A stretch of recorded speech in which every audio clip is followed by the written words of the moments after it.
श्रोतुं जानहु अंतर्यामी पूर्वग मोर मनोरथ स्वामी। श्री रामचरितमानस पाठ चौपाई अयोध्या कांड दोहा संख्या 154, 155, 56। तो आप लोग लाइक कमेंट कर देना। संवाद है, सुमंत्र जी रामचंद्र जी को वनवास में छोड़ करके दशरथ जी के पास आए हैं। वहाँ राम जी ने संदेशा भेजा था कि किससे किससे क्या क्या कहना, वही सब सुमंत्र जी वहाँ पर सबको बता रहे हैं। हे नाथ, आप मन में समझकर विचार कीजिए कि श्री रामचंद्र जी का वियोग अपार समुद्र है, अयोध्या जहाज है और आप उसके कर्णधार खेने वाले हैं। सब प्रियजन, कुटुंबी और प्रजा ही यात्रियों का समाज है जो इस जहाज पर चढ़ा हुआ है। सुमंत्र जी दशरथ जी से कह रहे हैं कि रामचंद्र जी का भी जो दुख है वो अपार समुद्र है, उसका कोई पार नहीं है। धीरज धरिय तपाय पारू, नाहित बूढ़ी सब परिवारू। जो जिय धरिय विनय पिय मोरी, राम लखन सी मिलहि बहोरी। आप धीरज धरिएगा तो सब पार पहुंच जाएंगे, नहीं तो सारा परिवार डूब जाएगा। हे प्रिय स्वामी, यदि मेरी विनती हृदय में धारण कीजिएगा तो श्री राम, लक्ष्मण, सीता फिर आ मिलेंगे।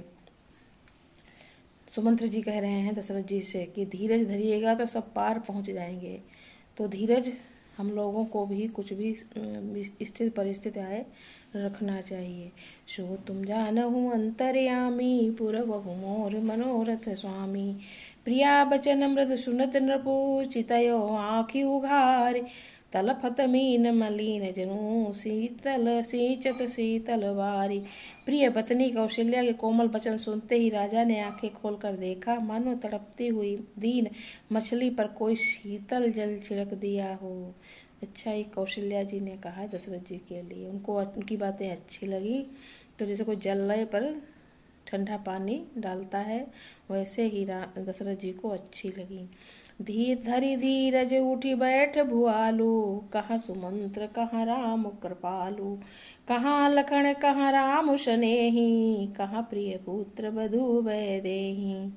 धीरज धरकर उठा राजा उठ बैठे और बोले, सुमंत्र कहो, कृपालु श्री राम कहाँ हैं, लक्ष्मण कहाँ हैं, स्नेही राम कहाँ हैं, और मेरी प्यारी बहू जानकी कहाँ है। बिलपत राव बिकल बहु भांति, भई जुग सरिस सिया सिराति न राति। तापस अंध साप सुधियाई, कौशल्य ही सब कथा सुनाई। राजा व्याकुल होकर बहुत प्रकार से विलाप कर रहे हैं। वो रात युग के समान बड़ी हो गई, बीतती ही नहीं है। राजा को अंधेरे तपस्वी श्रवण कुमार के पिता के श्राप की याद आ गई। उन्होंने सब कथा कौशल्या को कह सुनाई। भयो बिकल बरनत इतिहासा, राम रहित धिक जीवन आसा। सो तनु राखी करब मैं काहा, जेहि न प्रेम पनु मोर निवाहा। अब इतिहास का वर्णन करते करते राजा व्याकुल हो गए और कहने लगे कि श्री राम के बिना जीने की आशा को धिक्कार है। मैं उस शरीर को रखकर क्या करूंगा जिसने मेरा प्रेम का प्रण नहीं निभाया।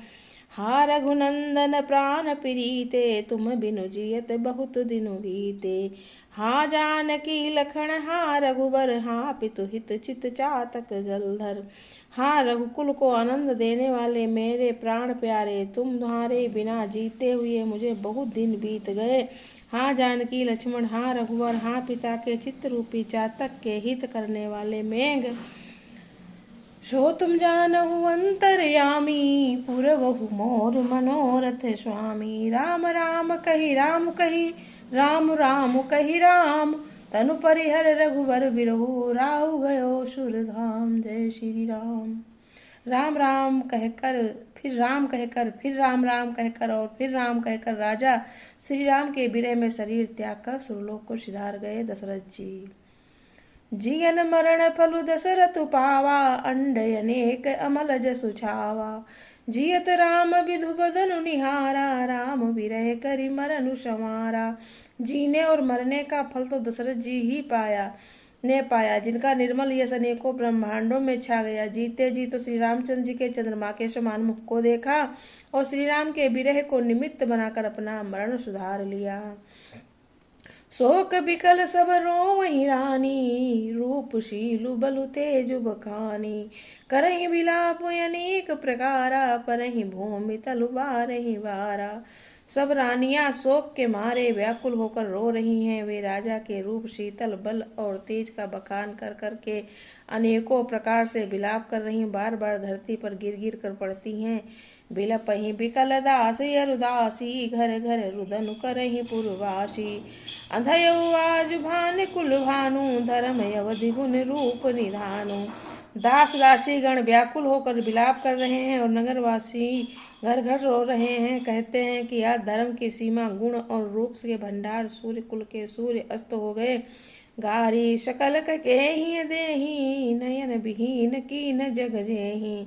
यही विधि बिलपति रैन बिहानी, आए सकल महामुनि ज्ञानी।